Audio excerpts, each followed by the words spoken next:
Next, let's queer up students and youth culture. Conservatives push parental rights agenda in Florida school boards under DeSantis. Governor Ron DeSantis' parental rights campaign may not have won him the GOP presidential nomination, but he's continuing the fight in Florida schools. For the 2024 cycle, DeSantis has endorsed 23 school board candidates across 14 counties, targeting 14 incumbents as part of his effort to combat what he calls woke ideology.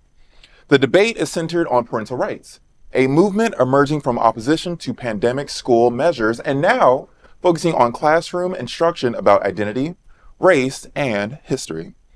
Katie Blaxberg, a conservative candidate for Pinellas County School Board, has faced significant backlash from extreme conservative groups, including threats and harassment, after opposing extreme tactics by activists. Blaxberg criticized the misinformation and fear tactics used to sway public opinion, saying, quote, "The misinformation that has been spread by this group of people are tired of it," end quote. Pinellas is one of the largest swing counties in the state, and it seems to be moving rightward. DeSantis' endorsements and support from groups like Moms for Liberty and Florida Faith Foundations is an example of a broader conservative strategy that is being implemented to reshape local school boards. Critics are warning that such shifts can lead to instability, including superintendent dismissals and educational disruptions. South Florida sent a strong message that they disagree with DeSantis replacing 2 of his conservative appointees with newcomers. Broward's DeSantis-appointed school board members Daniel Foganholi and Torey Alston were replaced with Maura Bulman and Rebecca Thompson, respectively.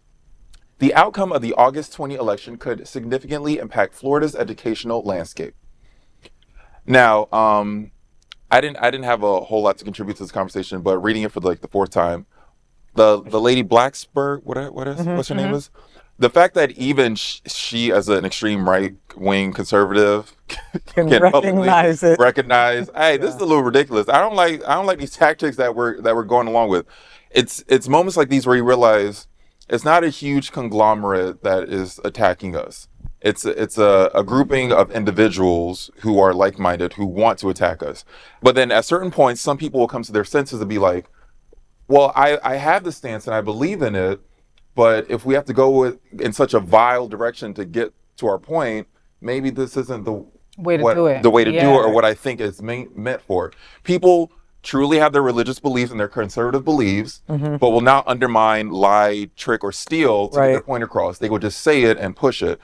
Then you have people like DeSantis who will go in the middle of the night while we're sleeping in beds with our husbands or somebody's husband, and it's like and try to dog out the queer community. So I'm not saying I stand with this woman, but I appreciate the fact that she outwardly said, I don't agree with the tactics we are using, and of course she got dogged out for that.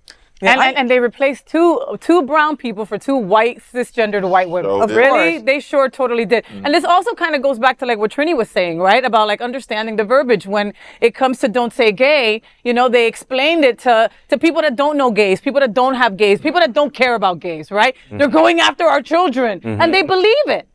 Because they don't have anything else to use as a reference point to it, So yesterday was the elections, like we mentioned, and 11 of the 23 candidates endorsed lost last night. Right.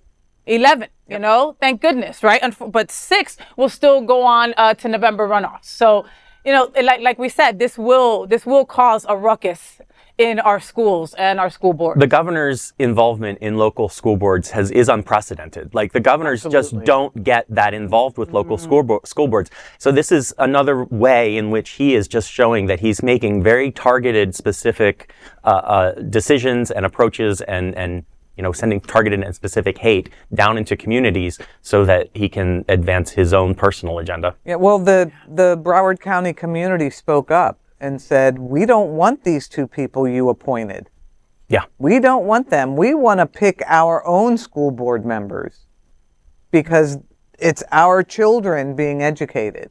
So, I mean, bravo for that. But can he just override that and say, screw you, I'm going to put in whoever I want to put in? I mean, if he has, he claimed some legitimate reason for taking those out of their seats, that they were not following the Florida law. Sure.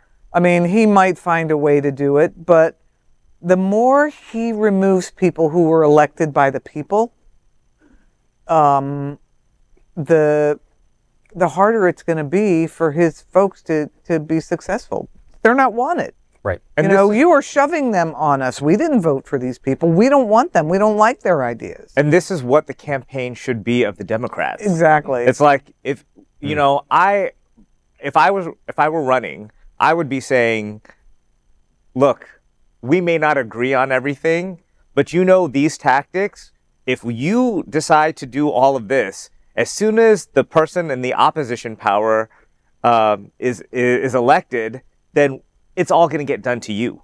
Right. So just remember, if he's taking these people out, when you have some super liberal governor that you don't like, he's going to do the same thing. Yeah. So he or she is going to do the same thing. So you have to be really careful, y'all. Like, we may disagree, but like these tactics are wrong on both sides, and it's going to come back to bite you in the ass. Yep. So Right. please stand with Absolutely. us. Let's try to find some common ground here. But you know this is wrong. And I applaud this conservative chick. I don't know much about her.